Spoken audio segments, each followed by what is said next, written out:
Starfire Women by Anna Sophia. November 28, 2018. The link to the article will be in the video description. The starfire is the menstrual blood of the goddess. This term is first used in a series of ancient Sumerian tablets describing a moon elixir that flows from the great queen goddess of an extraterrestrial race known as the Anunnaki. The starfire was filled with components DNA and a particular gene that opened and later kept open the pineal and pituitary glands, granting clear wisdom and insight. It was ritualistically used in ancient and modern times by the early mystery schools, priestly elite, kings, and the male offspring of the Anunnaki. It is important to note that only males partook of this elixir. Queens, priestesses, and the mothers of Anunnaki offspring did not need this elixir for its spiritual properties because they were made of it. After some time, the starfire was created here on Earth by ingesting the menstrual blood of virgin priestesses, who were once again bred for this single purpose. These priestesses, known as the Scarlet Women, were said to be the women who contained the voice. They were producing and speaking the wisdom of tomorrow. They produced the starfire in their womb, and during their moon cycle, they would utter the word.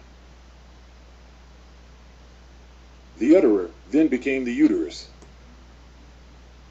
We also have to realize it is not the blood itself that produces the effect. It is what the blood carries, and that is a genetic line that moved from generation to generation in the female line, from mother to daughter. That's why the Scarlet Women did not need to ingest the starfire. They were made of it. This kingly quality, to the ability to rule, came from their mother. This priestly quality, the ability to commune with the all, came from their mother. These Scarlet Women led a pure and clean life within temple walls, maintaining the quality and potency of their starfire for the royal bloodline, who had the duty of guiding humanity in the good direction and maintaining a balance here on Earth and our entire solar system. These men, in union with their female starfire counterparts, were the kings and queens of Sumeria, later the male and female pharaohs of Egypt, and then the ancient Israelites. It was here in this time that two things happened of significant importance. Number one, the idea of a single male god and rule kicked in, and number two, it became forbidden to partake of anything that contained blood. So the ritual was gone. In its place was a substance called white powder gold, manna, and the bread from heaven, also known today as ormus. More about that in another article.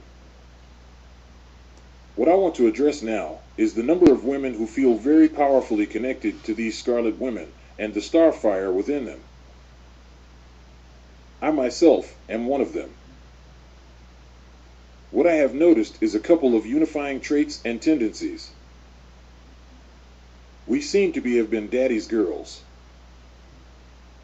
We have this feeling or actual experience of being hunted and pursued by a shadowy oppressor. Perhaps our fathers knew this about us and was worried, concerned for our safety. This shadow force will lead us into the underworld, where we have no choice but to descend. Our life implodes, and everything that was untrue or artificial disintegrates. We get tested over and over again until our merit and virtues start to shine with truth. We realize we did not have contact with our feminine essence, not in a way that is needed and of extreme importance.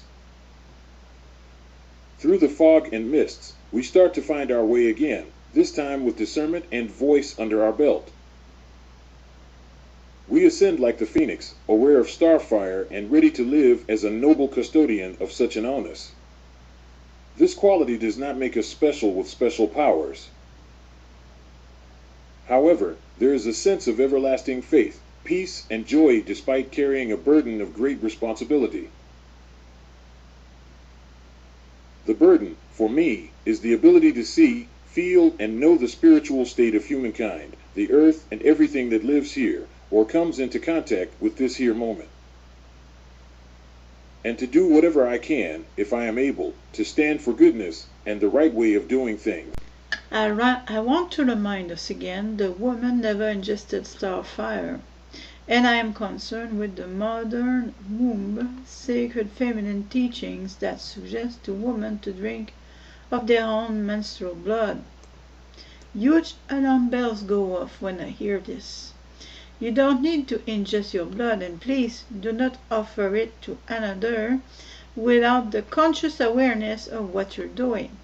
Sharing your blood with another is offering them carte blanche to the inner workings of your being and mind, and again, without full awareness.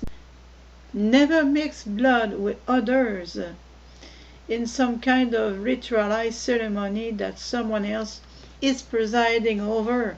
Never give your blood to someone else's agenda.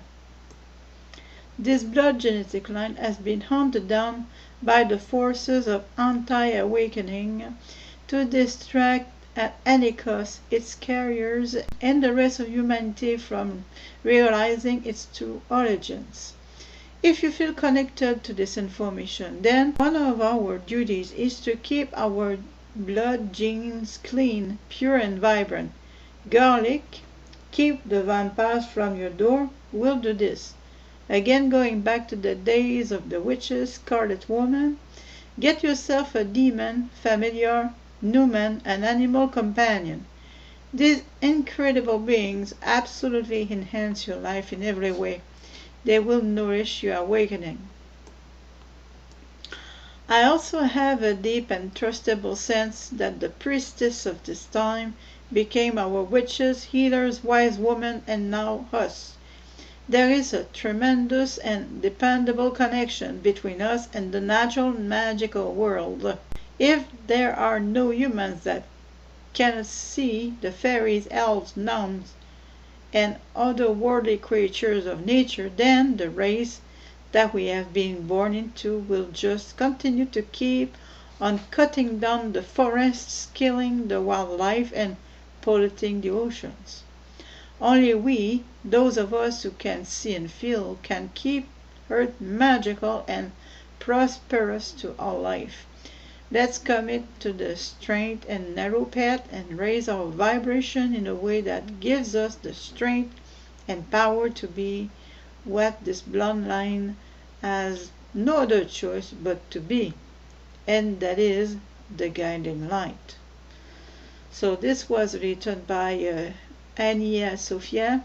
It was written in 2018. The link will be posted in the video description. It is on medium.com at Ania Sophia. Thank you for listening.